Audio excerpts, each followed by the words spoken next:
Think about a classroom where every student is expected to learn in exactly the same way, even though each student has different strengths, interests, and abilities. Whether we become teachers, parents, employers, or simply lifelong learners, understanding that people learn differently can help us communicate more effectively and create better learning environments. As a student who has experienced both rigid and adaptable education systems, I have researched this theory multiple times and I'm very interested in it, especially when it comes to the application of these principles in schools. The theory of multiple intelligences shows that students learn in different ways, making it essential for educators to use a variety of teaching methods that suit each type of intelligence in order to improve learning for all students. First, I will explain what the theory of multiple intelligences is. Second, I will discuss teaching methods that match different intelligences. And finally, I will explain why using a variety of teaching methods benefits both students and educators. First, Howard Gardner's theory proposes that intelligence is made up of several distinct forms rather than a single general ability. Gardner introduced the theory in 1983 when his book titled Frames of Mind was published. This challenged the traditional idea that intelligence can be measured accurately by one IQ score alone. Gardner originally identified 7 distinct intelligences and later expanded the theory to include additional intelligences. These intelligences include linguistic, logical mathematical, spatial, musical, bodily kinesthetic, interpersonal, intrapersonal, and naturalistic intelligence. Gardner argued that every individual possesses all of these intelligences to varying degrees, creating unique learning strengths and preferences. Understanding these different intelligences helps explain why one teaching method does not work equally for every student. Second, according to Thomas Armstrong, author of Multiple Intelligences in the Classroom, teachers can use different instructional methods to support students with different types of intelligence.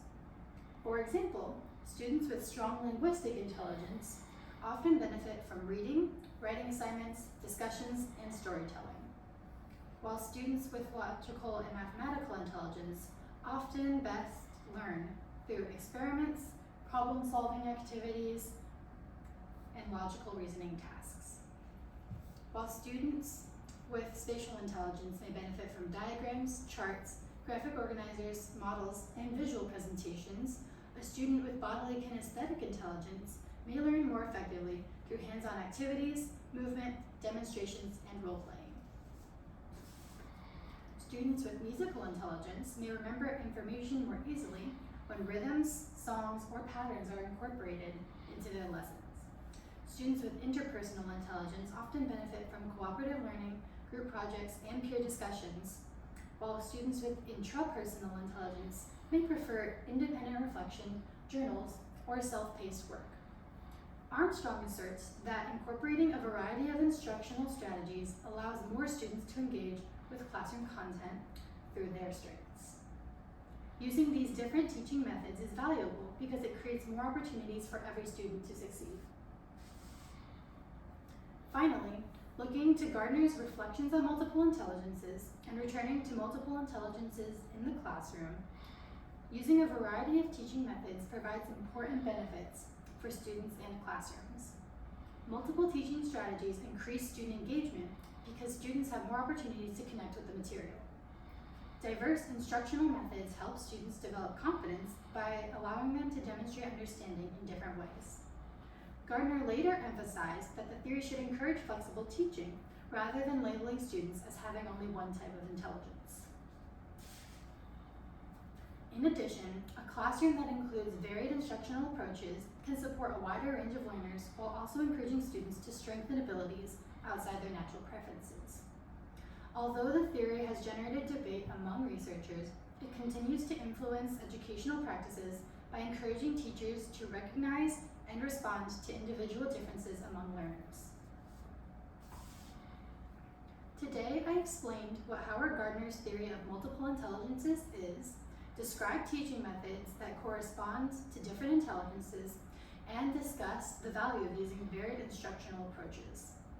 Howard Gardner's theory reminds us that students learn in many different ways, making it important for educators to use a variety of teaching methods that help all students reach their potential. Instead of asking whether a student is intelligent, Gardner's theory encourages us to ask that a student is intelligent, and then ask how. That simple shift can completely transform the way we think about teaching and learning.